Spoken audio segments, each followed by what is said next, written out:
Sometimes, I think there are too many walks of life to choose from. And what are the chances that I choose the right one?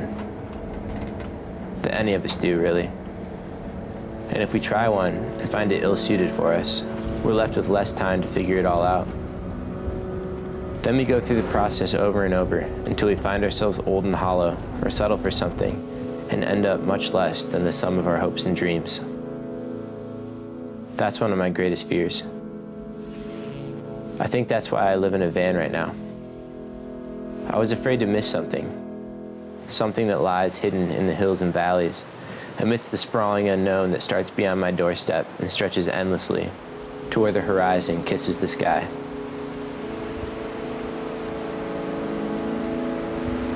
We really can do almost anything, or at least try to do anything.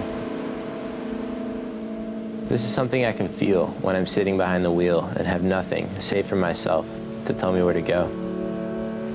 I can go anywhere, everywhere, but I won't. I couldn't possibly see everything, and if I tried, I would end up a gray old man clutching a long list with a lot of empty boxes. Even though travel is futile in this way, I've always known that it's better than the alternative. Complacency brought restlessness and a lingering discontent. Travel is so rich. Moving forward becomes effortless. A tire hugging the yellow line on the road as I race across it. So many places begging to be discovered, revered, marveled at. I'm left to apologize to everything that becomes a blur in the window. It'll have to wait. As much as it is the soaring mountains glowing in a new sun and a vast ocean rushing in to greet the shoreline, it's the smaller bits too. Searching for a foothold to keep my body suspended on a granite wall when life itself is running through my trembling muscles. A breath of salty, stinging air to chase away all the thoughts running through my head, the moment hanging in eternity for a second before it escapes.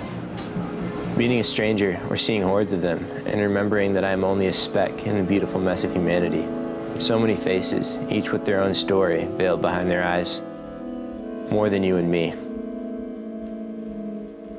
Even the cold rain in the morning is a lesson, tapping its fingers on the roof, threatening to douse me as soon as I step out into it. I am meant to feel life in its entirety. If I'm too comfortable, I tend to forget that. Living in this way, my senses become sharper and myself becomes more defined. More understood, maybe. The wide open spaces in my life give me greater clarity. Life is simple with few possessions and no real agenda. Time and space seem to deepen a little. My mind is laid bare and the rest becomes clear. I'm left to conclude that the essential thing, the idyllic thing, is not all the places I've been. It's not even how they've made me feel. It's the spirit behind all of it. That which has driven me to leave. It doesn't demand that I discard every beautiful thing I come across in order to chase another one. But it does demand that every day I seek out wonder and love and a passion ever burning inside all of us. That's something I never want you to forget. One of my greatest fears is that you will. I think about you a lot and hope beyond measure that you are still finding that which lies on the horizon. My life depends on it, really. Never forget me and why it is I push forward.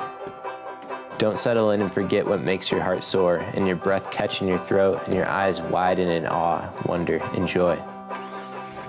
I don't expect you to be wandering around in a van, and I think it would scare me if you were, but you're bound to have chosen some other path for yourself. A walk of life. And sometime as a much older man, you'll sit down and read this, and I hope beyond hope that you can crinkle your eyes fondly and look back upon dreams realized and passions fulfilled while continuing to look forward. For if there's one thing I know, it's that there's always something on the horizon. Yours truly,